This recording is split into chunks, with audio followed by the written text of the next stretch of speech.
Ever tried really hard to get into a genre, but you could just not get into it, regardless of how hard you tried? I tried multiple dungeon crawlers, even the hardcore tile-based ones, and could just not get into them. Among those were also Kingsfield and Shadow Tower. I even did a let's play of that one almost 10 years ago, but let's just say those videos will forever stay in private because it was the great filtering and I didn't go too far. But Lunacid managed to make me enjoy almost every single second that I spent with it. Let's start with the thing I love the most about it. Lunacid's absolute biggest strength is the atmosphere. It's so thick and just makes you feel so immersed, and there's lots of reasons for it. One of the reasons for that is me being a huge scaredy cat. I'm way more easily scared than the average person, and things that are not super duper scary are actually super duper scary to me. But even if you're not a person that easily gets scared, I do think that you would still get this uneasy and tense feeling that the game wants you to have when you explore in it. It feels like it's a horror game disguised as a dungeon crawler at times, which isn't too unlikely to think since one of the developers' other games is Lost in Vivo, which is one of the best indie horror games you can buy and was the cause of a few heart attacks for me, because I'm easily scared. And it's actually scared, it's a scary game, it's not just me being an easily scared kitty cat. There's just so much mystery everywhere. Every time I entered a new place, I was wondering, what's going on here and what happened to this place? What kind of new enemy inhabits this area, and maybe I can even find some cool new friendly NPCs too. You got your typical old ruins here and there, some forgotten temples with lots of variety between them, and one of them even feeling completely out of place, which isn't a bad thing, but if you play the game and find it, you would probably go, huh, this is not exactly a location I would have expected here.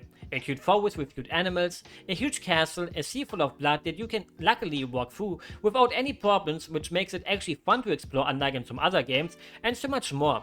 The variety is just so big, unlike me, because I'm just 5'2", and that's what makes it so fun to explore. You always want to see what is coming next, and it's pushing you on and on to find out. Most places also have lots of books laying around that you can find and read to learn a bit more about the places and the lore, and when it comes to the main story, it's pretty simple to explain. Shit's fucked, and now it's even more fucked because you're getting thrown into the Great Well and have to find a way out of it. If a way out even exists.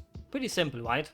Every main area has a big red crystal you can use to save the game, level up or warp to a different crystal, but most main areas also have different sections to them that can also be huge. While in the beginning many places have multiple paths you can reach them from, it changes towards the end and it will feel kinda dead-ended, where you explore the whole section and got some neat items, but it gives you a feeling of there must be something more to this place, right? But there isn't anything more to it, even though that feeling of there must be more lingers in your mind and you explore it again carefully and come to the conclusion, yep, nothing left to do here. I think that's a bit nitpicky though, since games don't have to be overly interconnected, especially towards the end.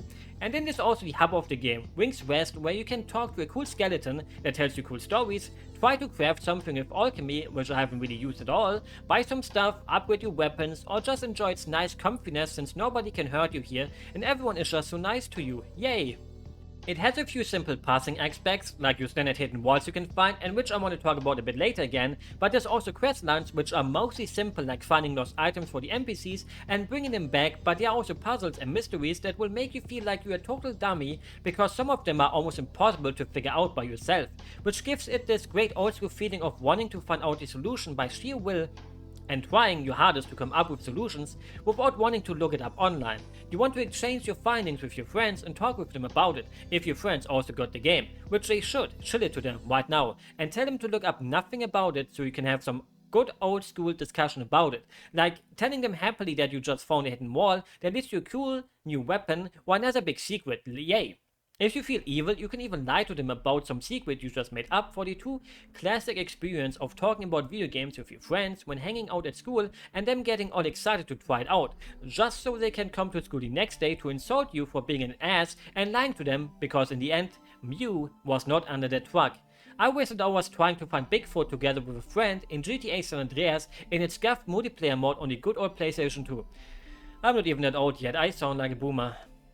I simply would recommend not looking up anything about any of its secrets when you buy the game, which sounds pretty obvious, and enjoy finding what you can and only grab a guide or some tips when you really get stuck and lost or have beaten the game and tried everything possible and really don't know anything else you could do and want to see if you missed something, which you most likely did because to unlock some things you gotta be a true genius, like a secret ending that in my honest opinion is almost impossible to figure out by yourself. It's the kind of puzzle you read up on and go like, I actually could have figured it out.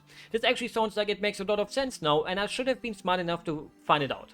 And then when you see another person who says they found it out by themselves, you just brand them as a liar, because other people can't possibly be smarter than you. But there's more hidden worlds in the game than in the whole Souls franchise combined. Most likely, I'm not good at math, so I could be wrong on this, which I probably am, which leads to you always pressing the E button on walls while walking them up and down, because for most of them you don't really get a clue. They are just there, waiting to be randomly pressed without any real indication. When it comes to hidden worlds in video games, you almost always think they're in some room where it makes sense to have one, right? Like entering a room without any enemies, maybe a bit of furniture in there, but absolutely nothing of value, not even a book to read some lore. Those are the kind of rooms you think that must have a secret within. But nope, it's actually just an empty room with nothing inside, which I don't mind. I love empty rooms because they make me feel safe and relaxed, and instead of a hidden world being inside of it, the hidden world is just right outside in the hallway a few steps farther instead. Which, you know, it's a hidden world, so it can be hidden where it wants to be, but you still have no indication it's there unless you just press it. Another one of the reasons why the atmosphere is just so thick is the absolutely stellar soundtrack, made by various people. Imagine having a nice world through the Tower of Latria. Wait, one game. I mean, nice world through this totally comfy prison, just minding your own business, while this music plays in the background. Makes for a nice time, right? But what if you go down, deeper and deeper into the basement of it, and this starts playing? In an area where you can barely see your own hands in front of your face, exploring these deep depths that harbor creatures you would not be able to understand if they appeared right in front of you, which I won't show because they are some of the coolest looking enemies in the game and I don't want to take that surprise away. It also reminded me of the Forest Temple music from Ocarina of Time with its background noises. The variety in the music is also huge. There's many different types of music, some of which you would never expect to hear in a game such as this. Mostly samba pieces for these old forgotten places, but there's also upbeat music that maybe feels a bit out of place, but it just fits anyways, even if it feels out of place. It's a paradox, but it will make sense, trust me. There's only one piece of music that I kinda hated, not because it's bad, but because it will make you freak out without any reason to. It's like suddenly hearing boss music, but the boss just never shows up, while you freak out thinking some kind of boss will actually show up. When you play the game, you will probably have the same experience as I did with that track. In comparison to the exploration in the atmosphere, the combat is kinda lacking and also not difficult at all in comparison to most other games like this. You become a force of nature so quickly that it takes away some of the tension you would normally have when exploring the Great Well. At the start you might feel a bit weak and scared, but after a few level ups you will think, I'm actually way stronger than expected. One of the reasons of that is your actual speed. Even if you don't level it much, you are still fairly fast and it won't be too much of a hassle to get away from enemies and dodging their ranged attacks, if they got any. Enemies mostly only have 1 or 2 attacks, and once you have seen how the attacks work, it's the easiest thing ever to dodge them, and becomes even easier when you have a build that consists of range and melee attacks, because most of them are so slow that by the time they get close to you, they are already dead pretty much, and you just gotta deal them a killing blow with your sword. Magic also becomes insanely powerful if you go for it because your casting speed is so high and you can play it like a boomer shooter but with magic instead of guns. Games like Kingsfield always felt so hard to me because they were slow and clunky, so dodging was really hard because you had to pay attention to the animations and learn how fast it can hit you, and taking some damage was something you just accepted every once in a while. Here your character will run circles around everything without any real danger later on. I haven't used my block button a single time because I just never had to, except for the final boss. You can probably make it play more like Kingsfield if you handicap yourself really hard and pick the weakest class, and then also never level up your speed. If you expect a super hardcore game that beats you up over and under again and again and again, you're gonna be a bit disappointed. But in the end, being a game inspired by other games doesn't have to mean it has to play exactly like them. Also, I wanted to show you my favorite enemy in a game that only shows up in the enemy rush, that is like a boss rush but with mostly normal enemies only instead of bosses, that you can find in the game, which is basically a giant Shadow Tower Abyss reference, because in the beginning of that game you get to a place in a little boat, just the way that you get to the enemy rush here, with a cute little boat and a 5-minute cutscene of you just riding that boat. You can skip it though if you want to, don't do it though, enjoy the ride. It's a jailer enemy, but he's on a snail. I just wanted to show you that. Also, it tracks your time, and there's even a leaderboard. I wonder how fast people can beat it compared to my time of 37 minutes. Oh, yeah. I suck maybe. Sometimes enemies are also immune to certain elements, but you get such a big arsenal of weapons and spells that it does not really matter because you can use anything you want, even if your stats are low. There are no stats that keep you away from casting spells, even if you're a knight who pumped all his points into strength. You can use any spell you want, unlike in other games where spells would be kept away behind a specific number, which is great because it won't force you to waste points into a specific stat just to be able to use a specific spell for one specific area. Even the dumbest knight can use a spell to make light happen, a spell to build a bridge, and so on. It will just take longer to cast and you will most likely run out of mana faster. At some point you even need some of these spells to reach places that are otherwise not possible to reach, so make sure to try them and find them even if you're not a mage. The same obviously also goes for people who want to play as a mage. You can wield any sword regardless of its size and the size of your muscles because you don't need any, so you're never gatekept from anything in the game. But obviously you will deal less damage with those weapons if you don't have the highest stats, but it feels even with low stats, most things are still usable, which makes picking a class a bit pointless unless you're really sticking to it.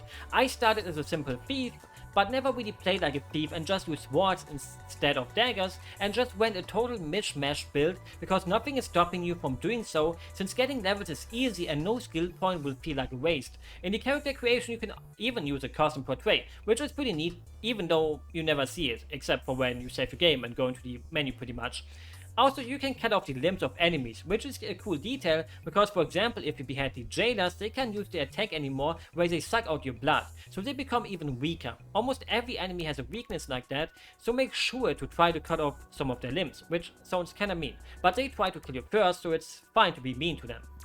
My biggest nitpick about the game is as nitpicky as possible, which is this door model. This door is being used to separate all different zones basically. So in one way, they make you know you're leaving the current area, so if you want to explore more in the current area, then don't go through it yet.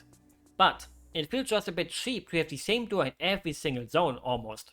Like in the end game, you're gonna break a seal on the way to a boss, and what happens after you break the seal, you get this tiny door right behind the seal leading up to where you fight the boss, even though the door that leads up to the area before the boss area actually has a super huge, cool new door that makes you think, wow, I wonder what's behind the door. I really want to unlock that door. These areas deserve better than just being connected by this measly door. Like I said though, a super big nitpick that wouldn't bother anyone, and it also doesn't really bother me either. It made me realize how important doors are, especially in our own lives. We just take them for granted so easily, because everyone just kinda has doors. If you ask people their favorite inventions, what will they say? Electricity? The internet? Phones? How many people would say something as simple as a door? Not that many, despite it being an unsung hero of privacy. Imagine your life without having doors. Doesn't sound fun, right? In the end, I still love Lunacid a lot because it has been a long time since I last felt so immersed in a video game that made me want to explore and unravel any secrets it has. It makes me long for more, and maybe there are even more mysteries to be found in the game that haven't been found yet. It's a beautiful game that makes you feel melancholic, exploring these mostly abandoned places, and in a way it feels oddly comforting thanks to the amazing soundtrack, unless it's one of the areas where anxiety-inducing music starts playing. It may not have the most complex and deepest combat, but the exploration really makes up for it, especially for someone who sucks so hard at these games normally, and just can get used to their usual slow speed and brutal difficulty. So I hope you enjoyed the video, and good night, or good morning depending where you live, or good afternoon, good evening and all that, and have a nice day, or a beautiful sleep. Just have something nice, okay?